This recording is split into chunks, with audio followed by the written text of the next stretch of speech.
बागपत के eastern peripheral expressway पर चलती हुई कार में अचानक आग लग गई। कार में सवार चारों लोगों को अपनी जान बचाने के लिए चलती हुई कार से ही कूदना पड़ा। 1 मिनट में पूरी खबर जानिए।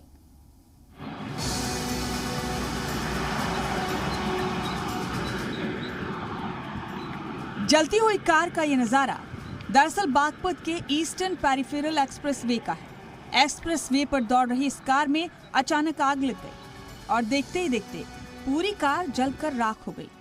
इस कार में सवार 4 लोग गाजियाबाद से हरियाणा की जानिब जा रहे थे। एक्सप्रेसवे के रास्ते पर कार जब बागपत के सरफाबाद पहुंची तो अचानक कार में शॉर्ट सर्किट हुआ।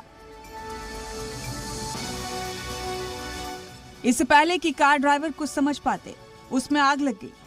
सब कुछ इतना जल्दी हुआ कि कार सवार लोगों को चलती गाड़ी से ही कूदना पड़ा। गनीमत रही कि कार में सवार लोग बच गए और उन्हें सिर्फ मामूली चोटें ही आई। फिलहाल जख्मियों का इलाज कराकर उन्हें घर भेज दिया गया है। ब्यूरो रिपोर्ट, जी मीडिया।